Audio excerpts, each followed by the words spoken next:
Pernah nggak sih kalian ngerencanain liburan ke tempat yang kayaknya nggak ada di daftar tujuan wisata orang-orang? Nah, hari ini kita bakal ngikutin sebuah kisah petualangan yang berawal dari selembar kartu pos, tapi malah berakhir di tempat yang sama sekali nggak terduga. Yuk kita mulai aja perjalanannya.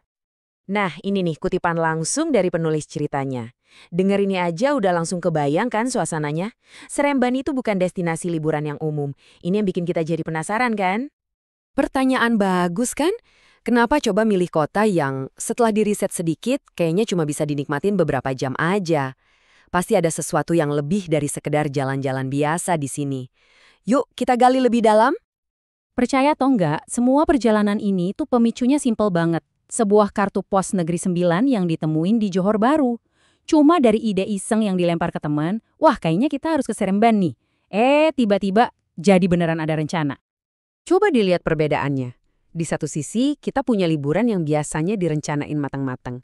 Di sisi lain, rencana mereka buat Seremban cuma setengah hari. Udah gitu doang. Dengan ekspektasi serendah itu, pertanyaannya jadi, terus mereka mau ngapain setelah beberapa jam itu? Nah, ini dia poin kuncinya. Perjalanan ini sebenarnya nggak pernah soal serembahnya. Intinya itu adalah kebersamaan, buat ngumpulin teman-teman dan habisin waktu bareng. Jadi, destinasinya itu cuma sekedar alasan aja buat kumpul. Dan bener aja, Seremban kelar cuma dalam waktu singkat. Makan siang, nedu dari hujan di mall, belanja oleh-oleh. Gagal makan cendol karena tokonya tutup. Terus lihat-lihat mural. Beres, udah. Persis seperti yang mereka bayangin. Tapi di tengah-tengah tur kilat itu, mereka nemuin harta karun tersembunyi. Mie sapi di kedai yang kelihatannya biasa aja, tapi rasanya ternyata luar biasa enak. Nah, inilah salah satu keajaiban jalan-jalan ke tempat yang nggak terduga, bisa nemuin sesuatu yang spesial di tempat yang paling nggak kita sangka. Dan ya gitu aja, dalam beberapa jam, checklist mereka udah kecentang semua, Seremban udah dijelajahi, misi selesai. Tapi, terus apa lagi? Nah loh, pertanyaan ini ngegantung di udara. Waktu mereka masih banyak banget, tapi rencana awal mereka udah habis. Terus mau ngapain dong? Justru disinilah perjalanan yang sebenarnya baru dimulai. Oke, dan dari sinilah petualangan yang sebenarnya dimulai. Rencana awal udah selesai, jadi sekarang waktunya buat spontanitas. Mereka akhirnya mutusin buat belok ke arah yang sama sekali nggak ada di rencana. Coba bayangin deh seberapa spontannya ini. Awalnya cuma pengen beli kaos, tiba-tiba jadi perjalanan ke Genting Highlands. Dan yang lebih bikin kaget lagi, temen mereka, si Wiwi, nggak disangka-sangka diizinin suaminya buat ikut. Wah, ini langsung mengubah semua dinamika perjalanannya.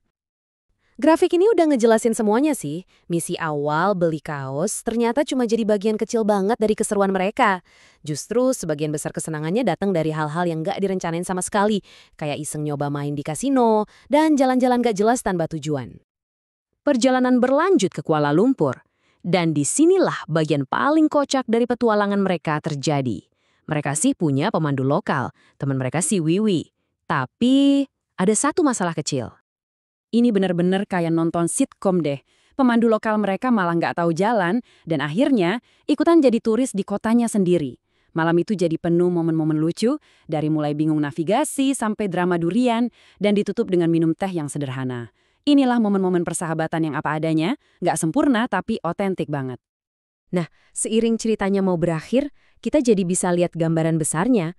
Perjalanan yang awalnya dimulai dengan alasan yang aneh ini ternyata ngasih banyak banget pelajaran dan penemuan yang jauh lebih dalam. Tabel ini benar-benar nunjukin evolusi perjalanan mereka.